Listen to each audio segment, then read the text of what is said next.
Well, with that, let's move on now. The government has launched the second round of production-linked incentive scheme, the PLI scheme for the steel sector. Speaking to CNBC-TV18, the steel secretary said that the outlay of 4,400 crore rupees is a carry forward of the savings from the first tranche of 6,400 crores. He adds that the investments in capacity thresholds have been reduced by 50%, which should benefit the industry. We rolled out the first PLI for specialty steel, and we had substantial savings in the scheme outlay. So within the same scheme, we have invited applications for a second round. We have named it PLI 1.1. The idea is to make the scheme more flexible, more investor friendly, and focus on areas where there is more need of specialty steel. In order to make sure that there is greater offtake, because that was the concern with the earlier scheme, that the offtake has been slow, has the threshold for investment, for entry, been lowered in the eligibility criteria, and to what extent? So there are 25 subcategories in the 5 main categories of specialty steels.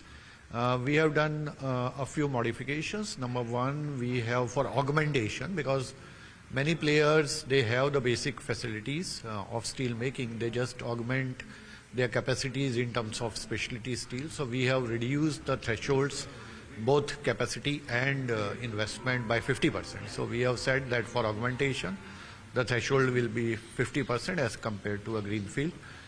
Secondly, as I said, for CRGO, we have reduced substantially the thresholds. So these are the two things we have done. All right. Now, speaking to you about the safeguard duty, which has been a long-standing demand of the industry, the matter is with the DGTR right now. What is the expectation? What is the current status of the probe? So, as far as the safeguard duty is concerned, you know that it is a quasi-judicial kind of a process which the DGTR has to take. They have invited responses and the last date is 22nd of January.